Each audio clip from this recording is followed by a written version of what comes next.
SNA Live podcast, hosted by 3 the Hard Way. This is for the culture. Black and Latinx. Where you at? What's good, cigar fam? It's your boy Seaway, and welcome to SNA Live, the show just not about cigars and cigar lounges, but life in general. Because if you're in a nice-ass cigar lounge with your peoples and only talking about cigars, then you missed the whole motherfucking point.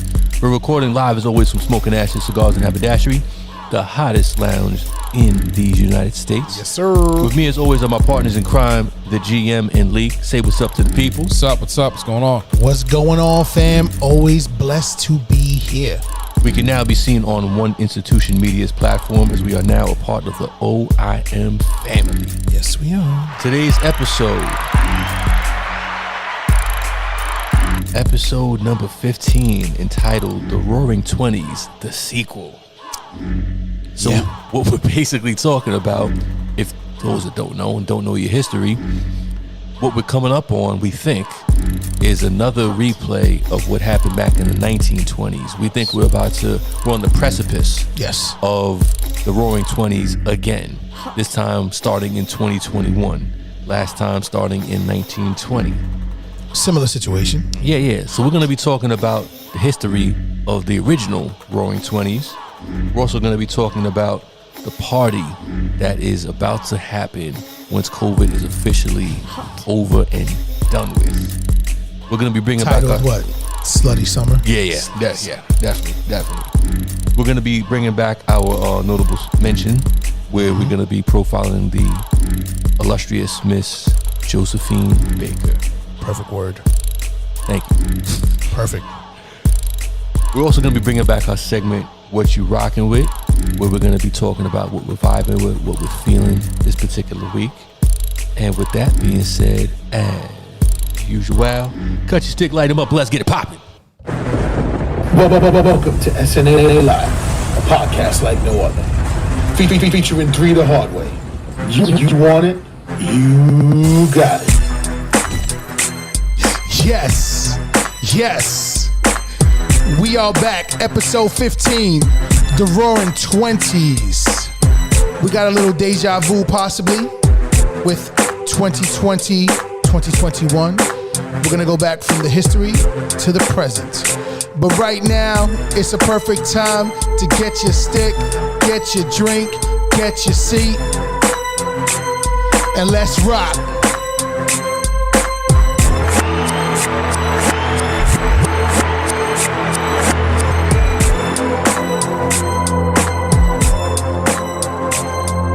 So normally at this time, we should usually be lighting our cigars, but we made a huge mistake. We dropped the motherfucking ball on this one. It's my fault. Our videographer extraordinaire is going to help us out, though. Yo, Harold.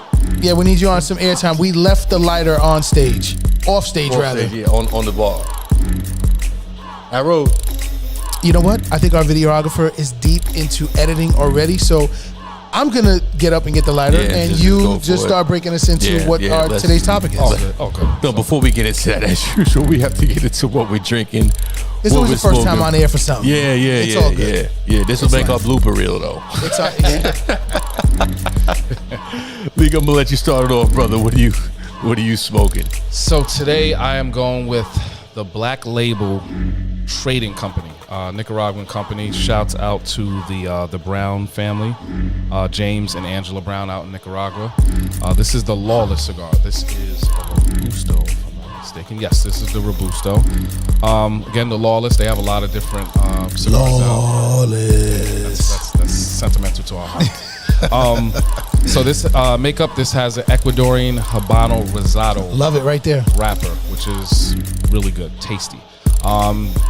Binders and fillers, they don't give too much information. It's just all Nicaraguan. So, shouts out to Black Label Trading. They have really good cigars. My favorite. Their company in general. Their company is crazy. They make their own tobacco right on their property. They don't import anything. Everything's made right there on their farm.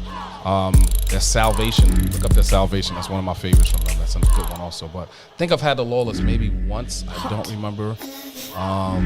Probably one of the nights I smoked 2 or 3 cigars, but I'm gonna definitely see if I enjoy this just as much as the Salvation, which is definitely. Seeing what you're smoking and now looking at what's in Conway's hand, I'm just gonna segue right to Conway. Yeah. So Conway, what are you smoking? Because it's something from the same company. Yeah, Blackwork Studio. It's called the Green Hornet. So it has a candela tip right off the bat. Yeah. Right? Signifies like, the green horn, Yeah, exactly. So it has an Ecuadorian Maduro wrapper. Like it. And then a Nicaraguan binder and filler. So this is actually my first time smoking this. I've had the Killer Bee. You're gonna enjoy it. It's similar, but you're gonna enjoy it. Yeah, and if I remember correctly, Killer Bee was straight flavor bomb. Yes. So I can only imagine. I've lit it up. We got our scotch right now. I'm gonna let Rock get into what the scotch that we're drinking is, but I think I'm gonna thoroughly enjoy this stick along with what we're sipping. Right, that's what's up. So for me right now, I am smoking a masterpiece from Nick Melillo from Drew Estate, but he had put this piece together on their foundation. This is the El Wawense, or as we know it as the Wise Men. I've smoked this cigar before. I thought it was a perfect time to do it, especially matching it with the scotch of choice tonight. But this particular cigar is a Nico Puro. So you got a Criollo 99 wrapper with, a Corojo 99 wrapper with Criollo long filler binders.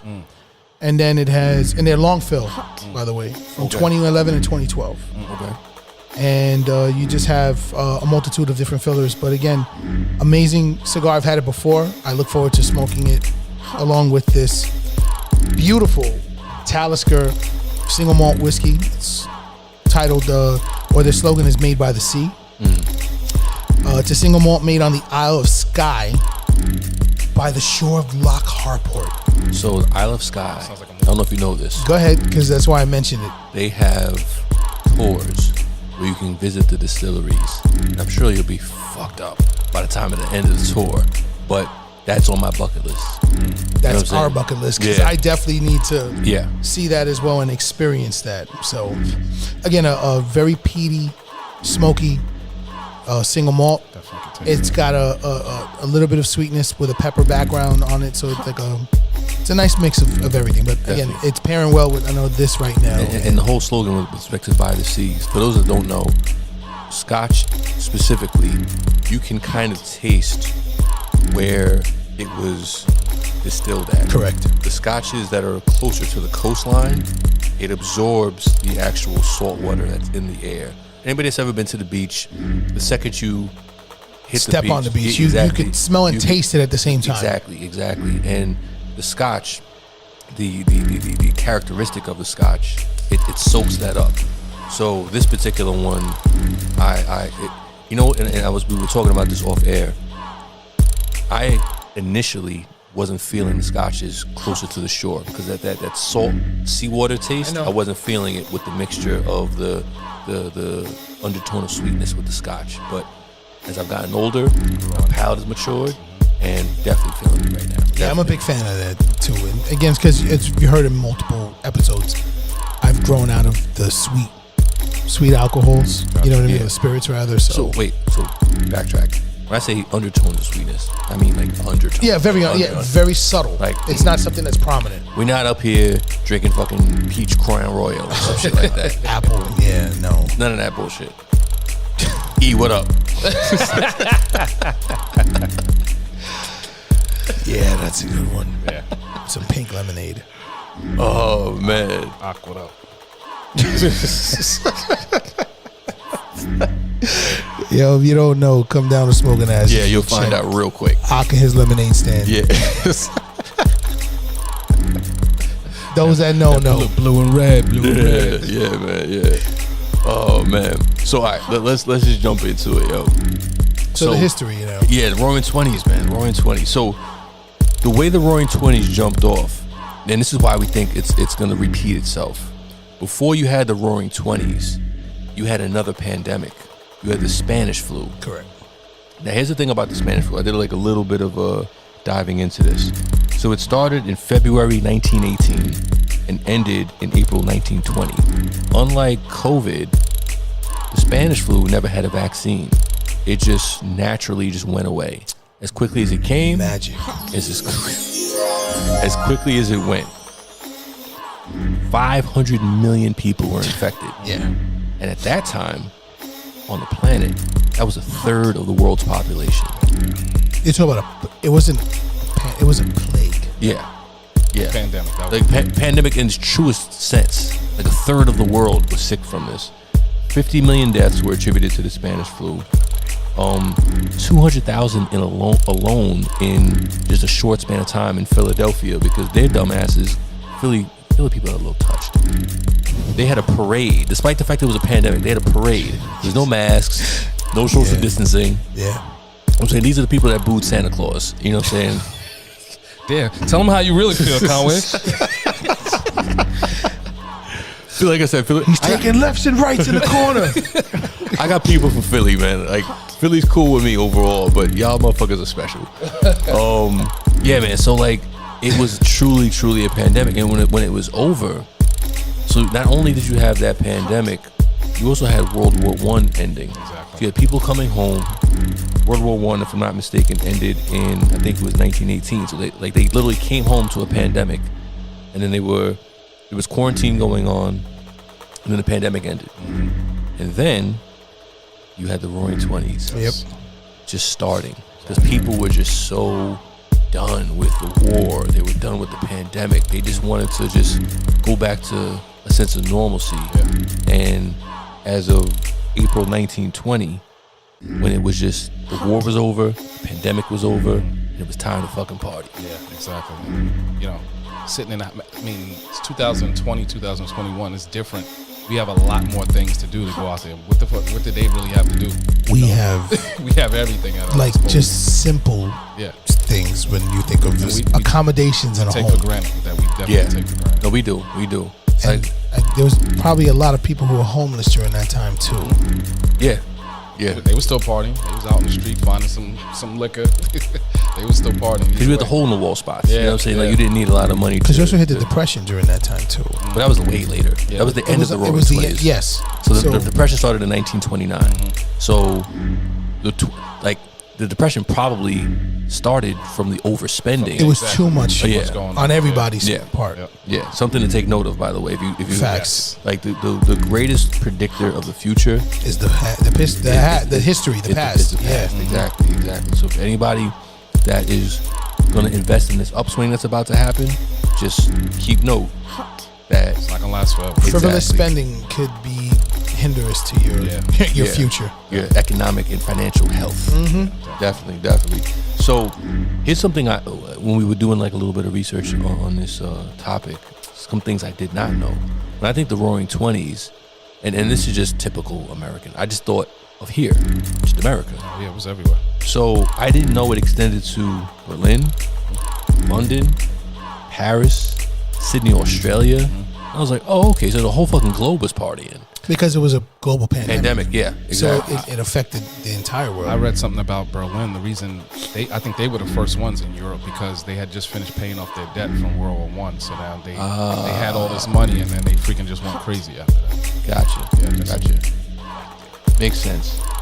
But it's funny because they got back in debt in World War II. Oh yeah, and they had a whole other issue. Dude with a little mustache. Little guy. Yeah. Dude with a little mustache was causing havoc in fucking Germany during that time. So it's so funny because literally just the other day we were in here and Leek, your brother had I think brought up the topic.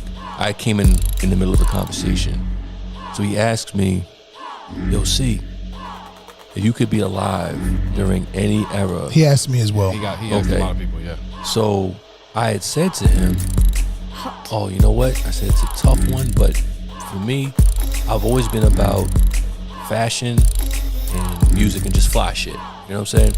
So I was like, you know what? Harlem, 1920s, Harlem Renaissance. Like that was the era. Because one of my favorite movies growing up was Harlem Nights. Harlem Nights, yeah. You know what I'm saying? Yeah. They was just fly black dudes. Yeah. You know what I'm saying? So if I could, because the question wasn't just when, it was when and where. Yeah. So I was like, yo, Harlem, 1920s. That's a good one. I didn't give that answer. No, mine was the 70s. Mine too. Yeah, definitely. Mine too. And that's my second one. Yeah. But No, but I can see why. Again, being a fan of Harlem Nights, Yeah. you saw black excellence during the time man. where Suits, nice suits, and everybody's making money and good music, good liquor, beautiful woman dressing up like that was the time. Exactly. That was definitely hard. that was probably one of the last times though that you saw camaraderie between the black folks. But Yeah. yes, We had our own neighborhoods. We had our own, entertainment. We had our stores, own businesses, entertainers, everything, and businesses, the money was going into those going particular right back. businesses. It Now- was staying there. now here's the thing though. Kind of didn't have a choice in the matter because segregation was still a thing. Yeah, that's true. So it's like it's a little Facts, you easier. do. Yeah, a little easier to do it. But when the you thing have is, no like, fucking choice. no facts. But what's funny is that all these other groups don't have segregation, and they never stayed away from putting their money into their community. We decided to change because we were also misled. a lot of A lot of factors. information. That's a whole other subject to even get into. Yeah. But just to touch on your point though, like if you were never segregated from the beginning, then it's like there's no sense of freedom to do something else. Yeah, no, I You know totally what I'm get that. But remember, like they targeted the black community after segregation because they knew that there was a big dollar coming in. Yeah. So you had these companies starting to, invest marketing dollars into these black communities, taking their money out of their neighborhoods and their communities and putting it into these other corporations. What year was the Black Tulsa massacre? It was the 30s, wasn't it? There was still late 20s. Late 20s? the Okay. 20s, yeah. Yeah, Again, late 20s. They was like, y'all having too much fucking fun. You know what I mean? But they had a whole Black Wall Street. Not just too much fun. They had too much everything. money. Attaining too much There was a lot of power there. Power and power. wealth. Yeah. Because in this country, what is the quickest way to power is a fuck ton of wealth. And that's what was being That's what we achieved had. in Tulsa, Oklahoma. Matter of fact, the last episode we were talking about, a future episode that we should do, we should profile our strongholds throughout the history of this country. Black Wall Street being one of them. Once again, if you don't know about it, Google it. Yeah. Because this is the age of information age. The anniversary just passed, didn't it? Yeah, the other day. The other day. Yep. So here's the other thing about the Roaring 20s that people kind of don't really think about. Well, some people don't think about. Jazz. I was about to say it's the jazz era. Yep. Yeah, was really That was prominent. Yeah, and that was part of the whole Harlem Renaissance. And it wasn't Yeah. just in Harlem. I'm not just saying it was No, it just wasn't. Harlem. It was everywhere, Obviously, but- you had jazz coming out of New Orleans. Yeah. You had jazz coming out of the South. Detroit. Exactly. You had blues and everything. So it was more than just Harlem in New York, but the whole jazz era. So then you have these clubs where, like you said, well-dressed black Yeah. people. You know what I'm saying? Yep. Women coming out in their furs. That's when we started stunting officially. Yeah. Stunting started in the 20s with Yeah. us. They didn't call it stunting back in the day, but that's the fuck we was doing. Yes, sir. That's a Yes, sir. fact. Great music, man. That eventually got stolen from us also. Well, everything did at the end of the day.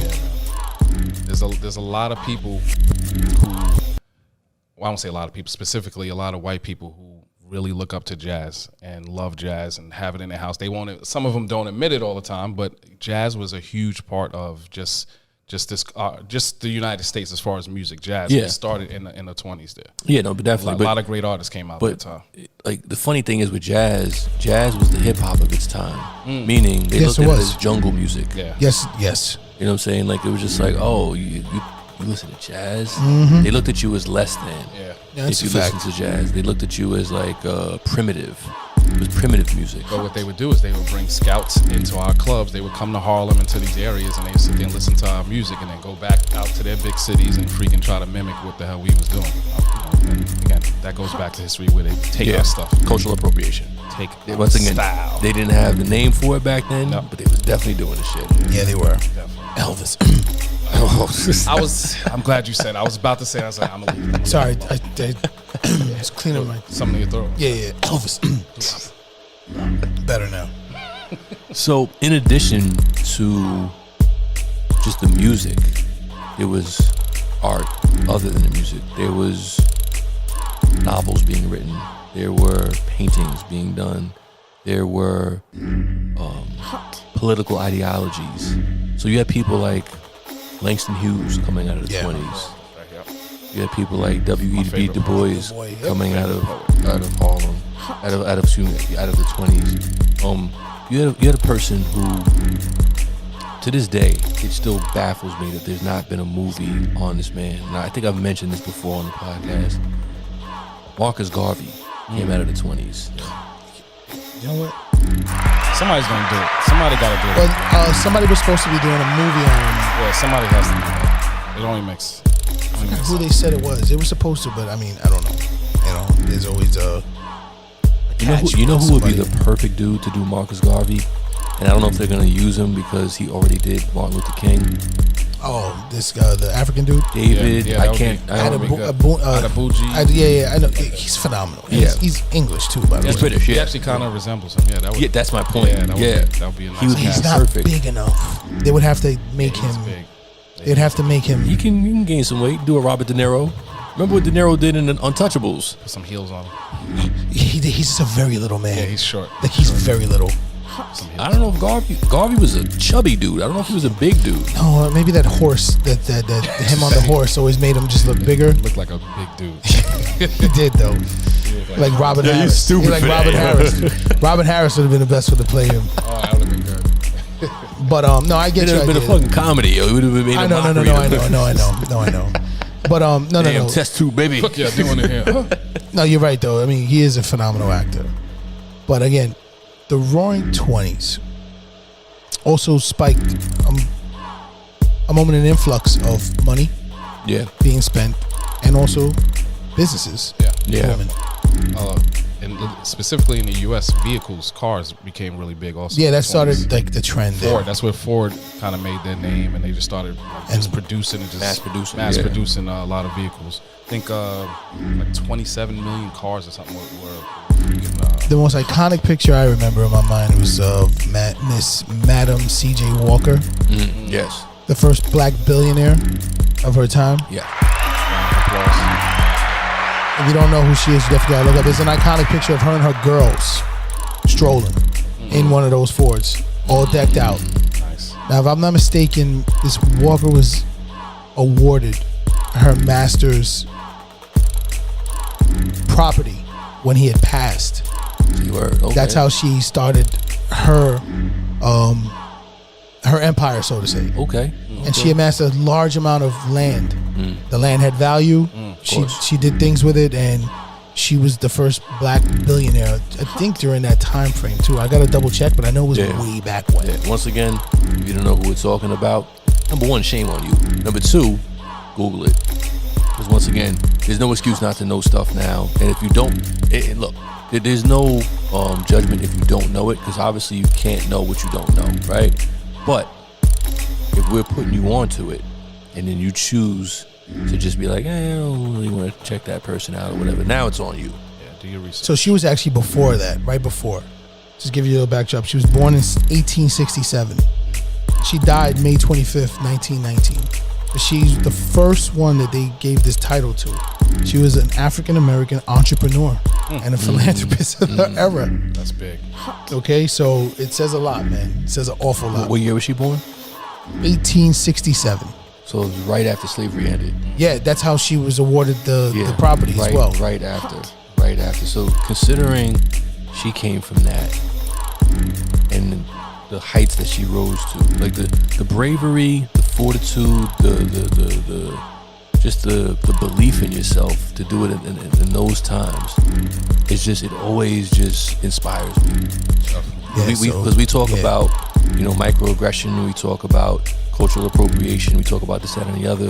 But imagine, because her parents obviously were slaves. Yeah, no, You know hands what down. I'm saying? So And just that- to touch on this too, she would be considered a modern day billionaire because at the time her property in the 1800s was worth over $10 million. Yeah. So add inflation, and then all of a sudden, boom. Yeah, big time. So before there was Oprah, it was Madam C.J. Walker. Facts. Yo, seriously, Google it. You'll see the picture I'm talking about, man. But again, though, it's just to touch on. You had mentioned the cars, so that picture always stayed out as an iconic picture of someone of color who was Another thing, movies with sound in it also started coming out in the 20s. Yes. Yeah. So media companies and marketing companies, they Charlie started. Chaplin and them. Yeah, they started. He's one of my favorite though. Seriously. Yeah. I fucks with him. He has the most iconic speeches of all time that he portrayed in a movie. Robert Downey Jr.'s portrayal of him. played Oh it yeah, no, to awesome. the T. That's why I was But like, Robert oh, Downey Jr. is not right, and that's why in his Yeah, head, and that's why he yeah. was able to do it. Yeah. Like Awesome, that's bro. what separated him from me. I'm like, oh, you're an actor for real, for real. There's an iconic speech. I don't know if you guys ever heard it. I forgot the name of the movie, but he was portraying a funny version of Hitler, Yeah, I and saw that. I don't know. it's the greatest speech in the world. That's what it's titled on YouTube. And this guy here touched on everything and anything that is so relevant to today. If you listen to his speech, you would feel like you're talking about today. So he was very well ahead of his time. Which kind of says something about where we are and what we haven't done. Yeah. Sad but true. Sad but true. So the Roaring. So obviously, when I said about wanting to be in the Harlem Renaissance era, and there's obviously still discrimination. I was about to say it's still a downside. Yeah, there's always a downside because it's easy to say, it's easy to romanticize the time, but the reality is, you have situations where you're being told you can't sit on a particular portion of the bus. You can't go to a particular restaurant. You can't do what's called reckless eyeballing, meaning you can't be walking down the street And see look a white at a woman person, and see and be like, oh man, she's attractive. Like, oh, you get lynched for shit. Like Emmett that. Till. Yeah, exactly. So it's like it's romanticized, and I say that when I say that would be a cool era to live in. But It's ideally it's great to see yourself in that club scene, Yeah. in there. But now the party's over, and now you're leaving, walking home. You gotta go out to the real world. Yeah, that there I don't know if you want to The deal walk with. on pins and needles. Not at all. A movie just came up in my head. Remember Life with Martin and Yep. Eddie Murphy. They Yeah. got Stumbled framed. upon- They got framed. framed for murder. Like that shit they had to deal with back Even then. though it's still happening till today. Still but happening. It was a lot more blatant. Like that. well, because technology today, and who was also in charge? Everybody knew everybody, and They can't get away with it as easily these days, but they still try. They definitely still try.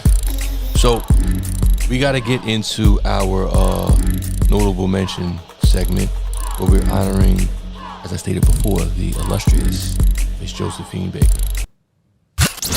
It's the SNA Live podcast, and it's time for the notable mention.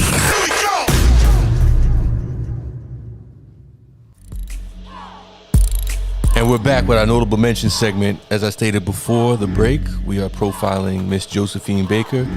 Once again, if you don't know who she is, shame on you. Also, I'm gonna say this. Shame on this country too, because there's so many people that were so big for their time and transcend time, but then don't get talked about in schools. So it's not only shame on you, portion of it's shame on you, but it's also a reflection of the lack of shine that we get when we talk about profiling iconic people of color in the history books. She doesn't get talked about. As a matter of fact, no. I remember it was back in 1991. Miss Lynn Whitfield, the actress. Wow. It was HBO, the Josephine Baker story. Yep. And I'm watching it. I'm only 13 years old at the time. I loved her, by the way, too. And, oh, hell yeah. I actually bumped into her in Harlem. Really? Yeah, she was sitting next to me at a bar, and I turned around, and she was like literally as close as Leak is to me right now. I was on a date. I was waiting, actually. I got there first. Can't remember the name of the bar. It doesn't exist anymore. I was on Lenox, I want to say. And I'm sitting there talking to the bartender. I think I was looking at my phone, like waiting for the shorty to show up or whatever. And I turn around, and she's like right there, as close as Leak is to me. I was like, holy shit, that's Lynn Whitfield. And then I turn around, look at my phone again. I think I got a call or something like that. And then as quickly as she came, she bounced or whatever. But she has kind of a swole forehead, so that's how I recognized her. Like, oh, that's Lynn Whitfield. Yeah, she was gorgeous, though, especially in Eve's Bayou. Well, look, Eve's Bayou was another. just because you got a big forehead doesn't mean you're not fine. Rihanna got a big forehead. Yes, she does. She fine as hell. Tyra Banks got a 5 head. Yeah, she you know what I'm fine saying? as hell, too. Like, yeah, exactly. I'm sorry. We can But adapt. We're adaptable But I people. digress. So Miss Josephine Baker, she was a star of what was called vaudeville, which was kind of the Broadway of its time. Obviously Broadway existed back then, but vaudeville came out of France. So it was like a variety show. It was like singers, dancers, jugglers, ventriloquists. Pure entertainment. Yeah, exactly. So she came out of that era. She started in the United States, but because of racism, good old US of A, she was like, fuck this, I'm out. And she went over to Paris. She actually denounced her citizenship back in 1937. Moved to Paris and was way more accepted and became an international star when she went to Paris. Wow. And pretty much lived the rest of her life in France. She was beautiful. Yeah, no, she was. Oh, That's what I was just doing. I was looking at pictures of her. Yeah, man. Yeah, no, she was. Yeah, I think I got a picture of her in the crib. Oh, nice. Yeah. In the first floor bathroom. Oh, that's right, the bathroom. That's right. Yeah, that's Josephine Baker. Nice. So she had a By the way, Conway has an iconic picture in exactly. his first floor bathroom. Yeah. It's with the In his French bathroom. The facts. the thing she It was fits the most theme. Yeah, that's why I had the picture. So Shout out to you for pulling that together. thank you, appreciate it. So she had an iconic outfit where it was like just a beaded necklace, no shirt, no top, no bra, no nothing. A feather background, right? Yeah, something like that with a banana skirt. And that was it. She would be barefoot, she would dance, she would sing, and she would do all this stuff, and dudes were in love with her. So I didn't know this when I was preparing for the episode. She had a pet cheetah. Really? With a diamond collar. So says a lot about- yo, we come from a long line of stunting motherfuckers, yo. And Know about a cheetah. and if you noticed, With a diamond collar. yeah, if you noticed, between this episode and our last episode from the previous week, we've been profiling a lot of women. Yeah. Madam C.J. Walker, Yeah. Flojo, Josephine Baker. A lot of sisters have been like carrying the torch throughout the decades of the hands century. down. They've been the backbone of the black community for the longest. But yeah, so she inspired so many people. Picasso did a drawing of her. Facts. That is right. That's how like she just She was iconic during her time she period. definitely was. That's why I was saying, if you don't know who she is, please Google her and then appreciate the Big time. greatness of Miss Josephine Baker. And that's why she's on honorable mention. Yeah, definitely. Oh, one other little quick tidbit. You didn't know this either. In her later life, in the 60s, she died in, I think, 75. 75, sorry. In the 60s, she spoke alongside MLK at the March on Washington. Really? That I didn't know. That I didn't know. I had no idea either. So I knew she kind of played a role in the civil rights movement a little something. As an activist? Even though she was in France, she's still much like Osaka. another one, Naomi Osaka, exactly. Even though she wasn't in the States anymore, it didn't mean she turned her back on the black plight here in this country. So definitely shout out to Miss Josephine Baker. Another little known fact. On the funny scale, she probably had that L9 and she was married 4 times. She was fucking dudes' heads up. 4 times, goddamn. Oh man! All right, Remember man. Be gone, I'm done with you. That's what it was. She was Exactly, be gone, I'm done with you. She was the breadwinner. Speaking of such, Pick and choose. let's get into the anticipation of the party that's about to happen when COVID is over. The slutty summer. Slutty summer is about to begin. Yeah. Hot girl summer. Yeah, right? I'm so glad I'm married. I'm just So that's the thing. We're all like, This would be a weird time to be young. we hung our jerseys up a while back. But just to be young right now, Yeah, to go through this, what's about to happen. yeah. I'll be scared of myself. STD rates about to go through the motherfucking roof. Skyrocket. Yo, invest in these Trojans. well, yes, personal investment, invest in the Trojans, but if you're into like stocks and stuff, it's a good time to invest in these companies that make these Pharmaceuticals. these STD medications. It's Yeah, about the to- penicillin shots back in the days, those shits ain't gonna work no more. Nope. Shit. So the anticipation is that, because listen, we're in a era where people have a lot of shit, even though we were taken away from a lot of shit during COVID. Yeah. So what I mean by you lock people inside, you took them away from their social life, their friends, hanging out, but we still had a lot. We had technology, social media, internet, TV, Netflix. I mean, Netflix, whatever you had stuff to occupy your time. But the truth is, that was a lot for people who are used to being social beings. Yeah. So being locked away for that would felt like a full year almost to say, you know what I mean, more or less. People are ready to go, and they already are. They are. You see it. You know, states like Texas and Florida have been open, but they're open. Yeah. You know. Yeah, but every summer slutty summer for Florida. Yeah, that is. Yeah, it's a fact. Because it's Florida. I'm just shitting on all the other states and cities this episode. I see. Tell them how you feel, Colin. Tell them how you really feel. Anybody from Florida, I'm sorry. Shout out to Florida. Yeah. I mean, you want to talk about casual sex? Like, it's going to be bad. It's going to be bad this summer. I mean, you go on Instagram and you just see what people talking about. Like they're just getting prepared. Or obviously here in New York, we have real winters, so people just waiting for this weather to get warm. Yeah, we only have a small period of time to really exactly. just enjoy the hot weather. They're going to take advantage of that. Trust me, they're going to take advantage. You know what also is probably going to freaking skyrocket? I should invest in some damn dating sites, because people are going to be out there. The people who are scared to kind of go out there and still There's too many now, man. to go out and go into the clubs, they're going to be on these dating sites looking. You know there's what too many, You know what though. the funny thing is? It might be the opposite. Here's why. The dating site, and I've been off the market for a while now, so I never, and I got into the relationship that eventually became my marriage right as the dating app thing took off. So I never really got into it. So I'm curious as to whether or not, because I'm looking at it from the perspective of somebody that never really did it. I can just imagine the amount of block parties that'll be going on, the amount of stuff that's going to be outside.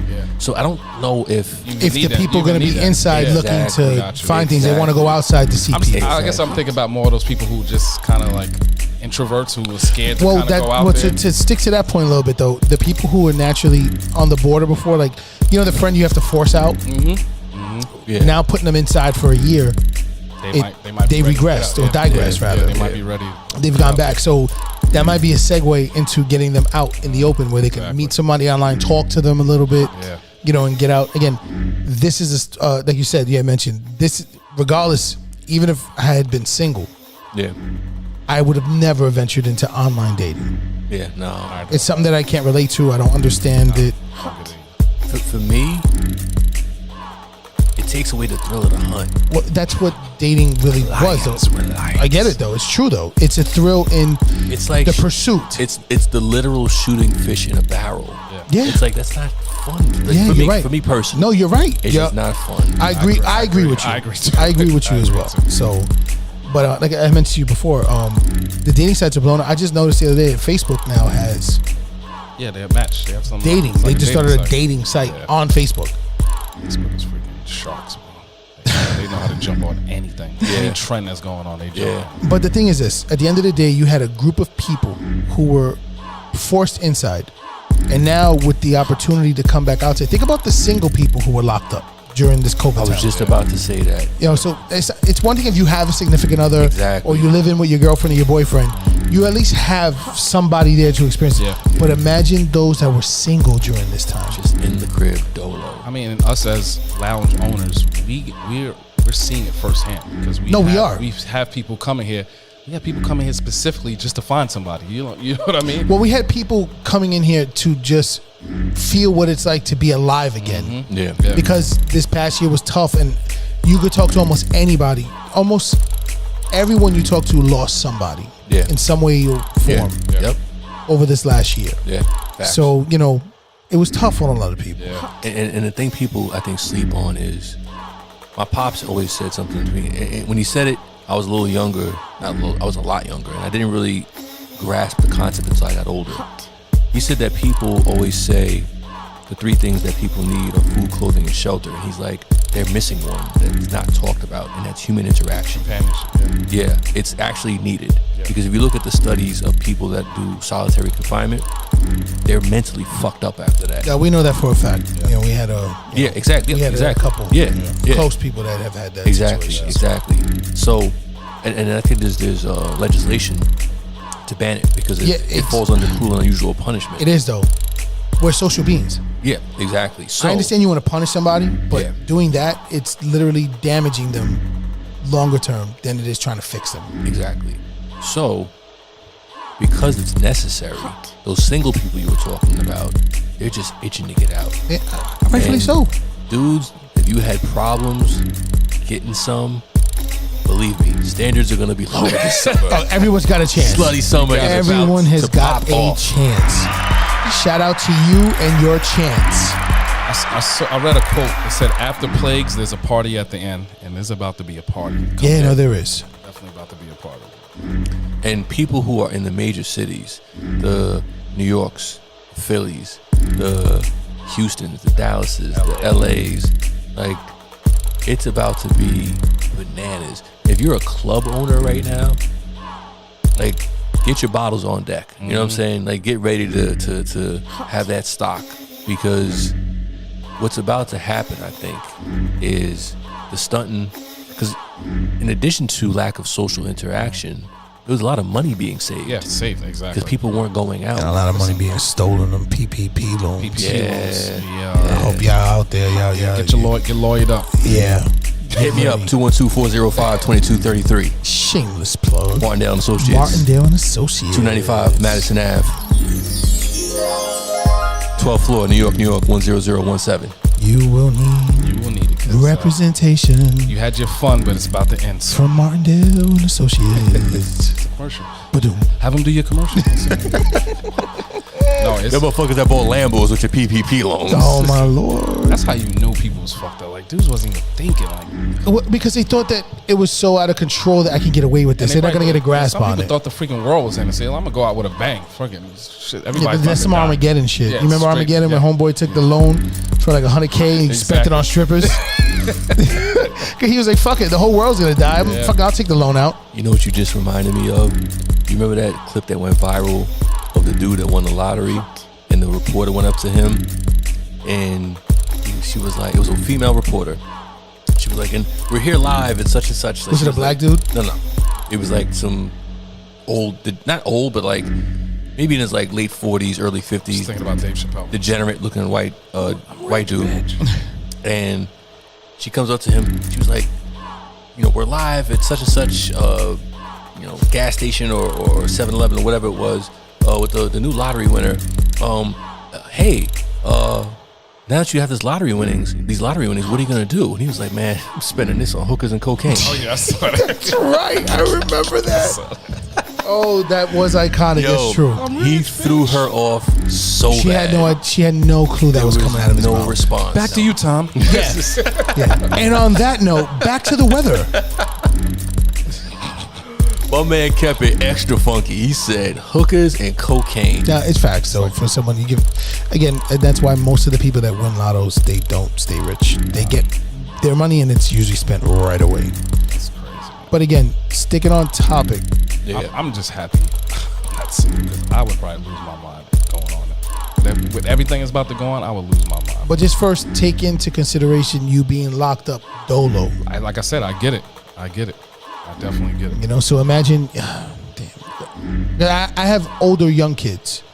So again, like my daughter's 18. Yeah. So I watched what her and her friends had gone through. Like I remember when I was 18, all the shit we were doing, 17. Yeah. You know what I mean? They were locked up. Yeah. Think about it, you know what I'm saying? They were locked up.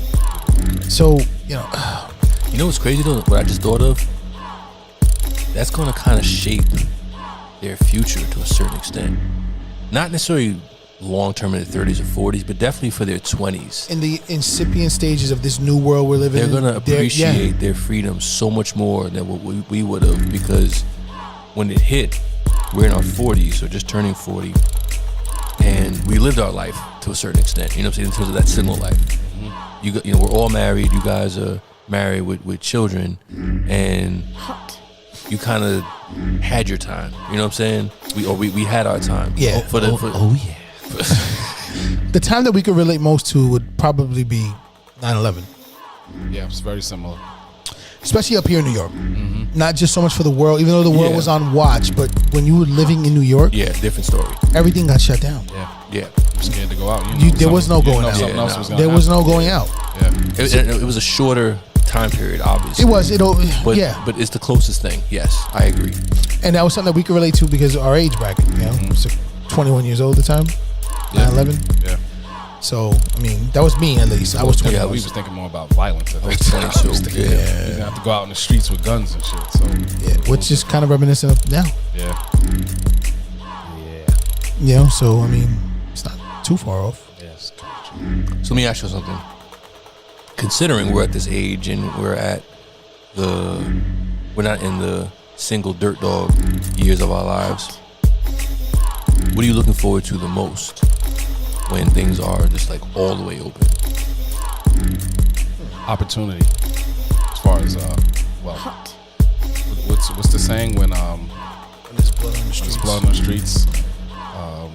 Buy real estate. Yeah, buy anything, just buy it. So this is the time for opportunity. So like we were just saying, a little while ago, is that people were able to save money. Well, you should have been saving money during this time. So Well, you had no choice. There's nothing Yeah. if you maintained a job throughout COVID, Yeah. which most people did, that's why people they started working from home. Yeah. So you kind of saved a lot of money because you're not driving, paying tolls, or Doing none of that shit. But eating out. but a lot of people were doing it wrong. But it was eating out going on, but that was a whole nother thing because you was trapped in the crib. It's if you were lucky. It's if you were lucky to be with somebody. But what I understand is people who save that money, instead of, like I'm saying, finding opportunities to build wealth, long-term wealth, they're going on vacations and spending money on going out, Yo, going the around social the world. media timeline Yo, is it's insane. everything is about people just traveling. Yo, I'm traveling. I'm everyone traveling. is out. This is the time you should be buying real estate. You should be buying stocks. You should be looking for business opportunities. You know what I mean? Like, that's what I look forward to, is opportunities right But now. that's logical. Opportunities everywhere. That's not emotional. Yeah, Like the definitely. emotional toll, the psychological toll on people. And everybody during handles this trauma bit. differently too. Yeah, bro. exactly, Yeah, I get it, I exactly. get it. Yeah, we're in a different place right now. People handle trauma differently, man. You know, so what you're saying is 110% correct. Like, ideally, you know, if you do have the funds, you know, you should use this opportunity to fund your real hustle.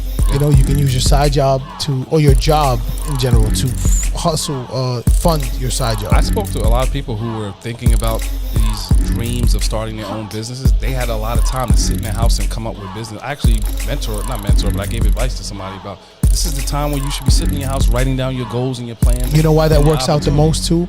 Because a lot of people realized that they were expendable during this time because their jobs let them go. Start thinking about their jobs. Yep. No, Where's but where's a lot my of jobs lifestyle? let people go. Yep. And you realize, wait a minute, this job that I thought that was secure isn't secure. Yeah, I don't give a shit about me. So now, you know, I don't like this feeling. I don't want to go through this again. I'm a cook at heart. You know what? Maybe it's time for me to follow my passion. Yeah. You know, and fucking jump out, you know, and dive in. But that's logic with risk if you plan things correctly. Yeah, but anything worthwhile is a risk. You know, when I like to say I fired my boss in 2007. Oh, okay. I don't like to say I quit my job. I fired my boss. Actually, yeah, it's a good one. That's a good one. So I said to myself, God willing, anything can happen. But God willing, I never want to fill out another resume again. I never want to go out another job interview again. I just want to be my own boss for as long as I possibly can be working. And then retire from yourself Exactly. on your own terms. Exactly. Yeah. Exactly. And hopefully these times inspired a lot of other people, like how you were inspired. I mean, I just hope that's what happened. So again, you You're know, just a numbers. Nothing against 9 to 5, but you're just a number, man. I mean, it has to be a long-term plan.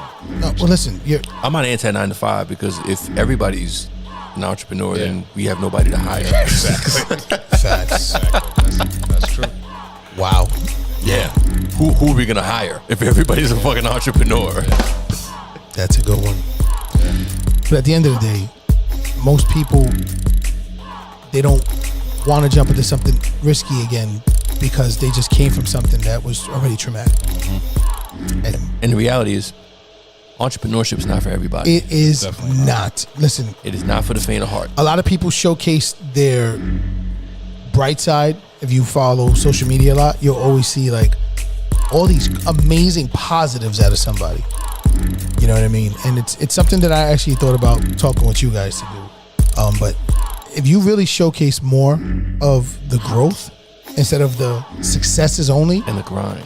you show the grind, you show the struggle. Yeah. People are more they adapt to accepting you more because you give the truth. Because listen, it's very easy to flash a credit card or a rental car, a hotel that you just rented. I don't know. The list goes on and on. Yeah. But that's just you spending money. Yeah. How are you bringing it back in? How are you investing? How are you transferring an opportunity to build something for the future or something that's more sustainable? That's not what the gram is about. No, it's not. It's about just showcasing. I'm in DR. I'm in Jamaica, living my best life. All right. Yeah. And listen, Check out season 1, Smoke and Mirrors. Facts. Yeah. That's a great episode, by the way. And again, look, to each his own, because trauma, it affects people differently. You know, so people lash out differently. They do different things. Listen, live your life. Absolutely. Absolutely. So, with that being said, we have to get into our segment. We call it What You Rockin' With, where we talk about what we're feeling for the week, what we're vibing with, what we're rocking with. What You Rockin' With coming up next. This is What You Rockin' With inside the SNA Live podcast.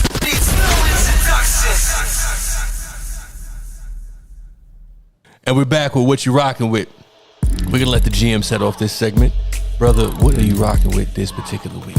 So, staying in the light of talking about the Roaring 20s and how we are speculating in the sense that this new version of the Roaring 20s in the 2020s, it's gonna, hopefully lead to, a lot of new opportunities for people. A lot of growth, yeah. I'm rocking with the creative business owners that survive during this COVID time. Adapting, us included. Absolutely. Absolutely. Again, and I'm very open to say this on air. We are not one of those groups that received the PPP loan. We are not. So, I mean, we kept this open, tooth and nail, scratching and skating, but our creativity and our I would say our belief and passion within ourselves and what we were doing kept it going. Definitely. Plus the support of everybody out there that followed through and, shout out to all of our and kept us going. Yeah. Because listen, truth be told, we are part of the culture, which is the cigar culture of colored people for most part in the greater New York, New Jersey area. We're a big representative of the cigar culture. People of color. And people from a people of color aspect. And we kept it going where there was an opportunity for a lot of people to keep it going. Yeah. And again, we were extremely blessed. Yeah, we were blessed. We stayed creative. We stayed diligent. Yeah. And I know there was other business owners out there that were doing the same, taking the risks, putting yourself out there. If you had a restaurant, you converted your business to a pickup and go. You added new specials. You changed things. You found creative ways to draw people in while keeping your own workforce going and employed. And because again, speaking from us, we kept a lot of people gainfully employed throughout the pandemic. Yes. You know what I mean? So again, that's also due to the support of everybody out there that supported and believed in what we were doing. We'll never forget that. And we hope you won't either. But I'm definitely just rocking with creative business owners that were able to survive during this time by just being ingenuitive. Yeah. And they just believe in themselves, and adaptation is everything in life. Definitely. You have to learn how to adapt. Definitely. Things will challenge you and change, and you have to learn how to flow in and out of those. And for those that succeeded, like us, we're a part of that. Big ups to everyone who went out there and maintained their business and took it to the next level. Definitely. So that's what I'm rocking with this week. How about you, Malik? So what I'm rocking with today is I'm gonna get a little silly, and I'm gonna give a shout out to all the single hot girls out there who are ready for their hot girl summer. Specifically on social media. The memes that I see on social media, they're crazy. It's hilarious. They are ready. I'm just gonna read a couple of them because I think they're hilarious. But shout out to y'all single women, y'all living your best lives. Listen, it is what it is. You know what I mean? Live your life, enjoy. But a couple of memes, a few ones I wrote down. So one female said, once your girl get a boyfriend, she ain't gonna call you on her break no more. Another one, especially a work boyfriend. Yeah, exactly. Another one said, how long should you date someone before you meet their spouse? Yo.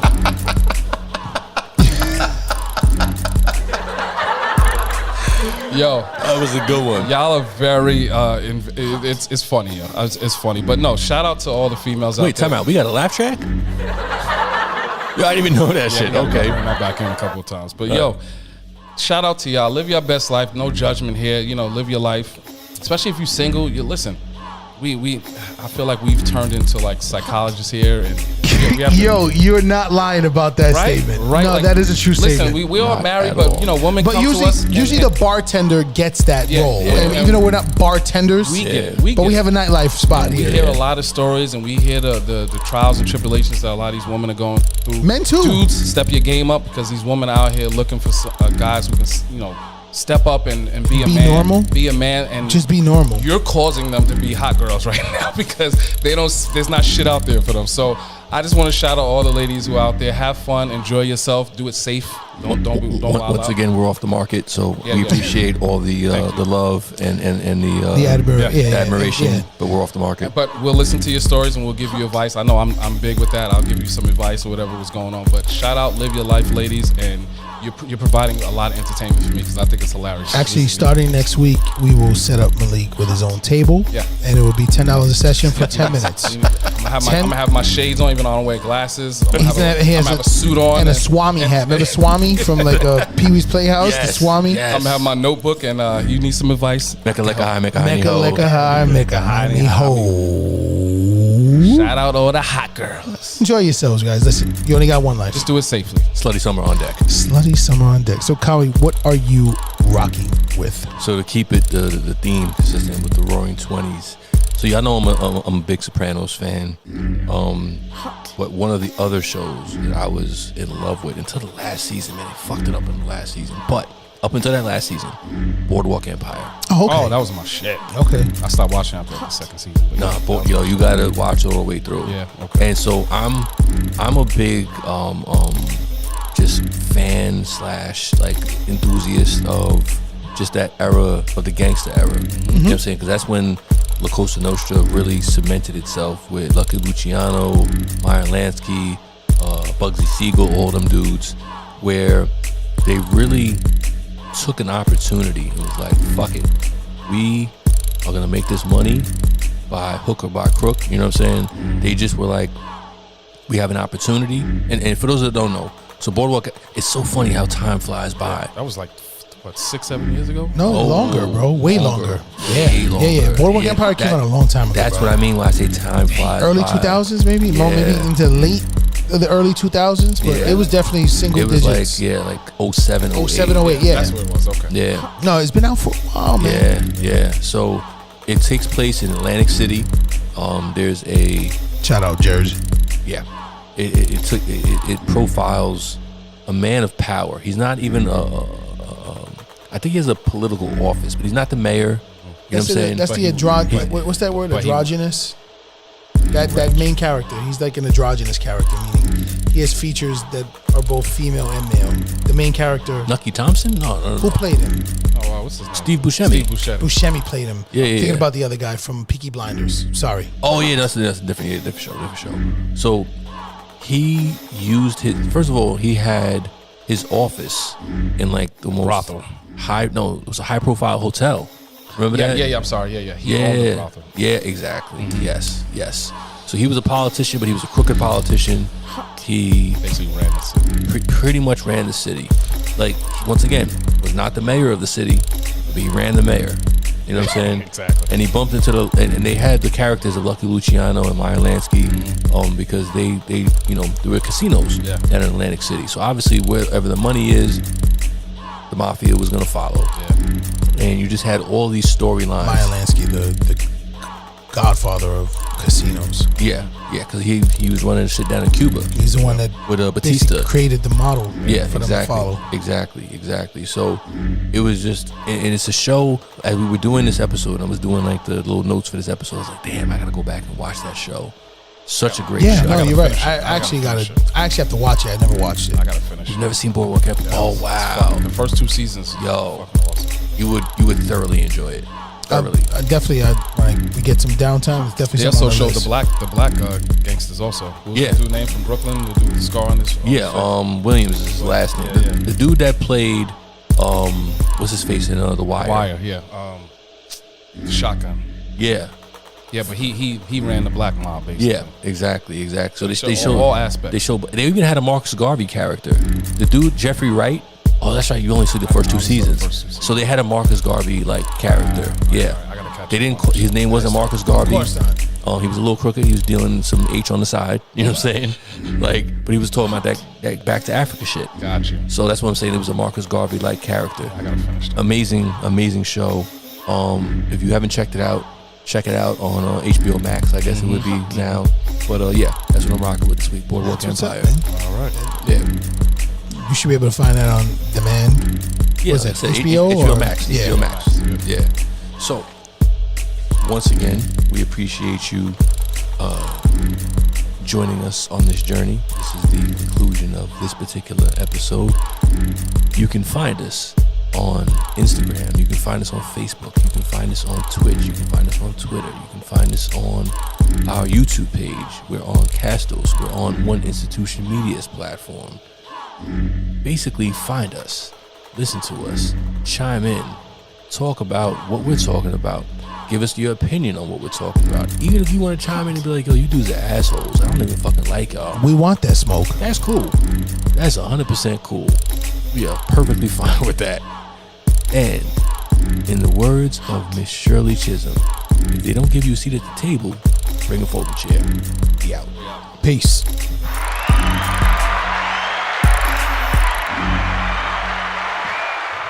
As the drinks start flowing.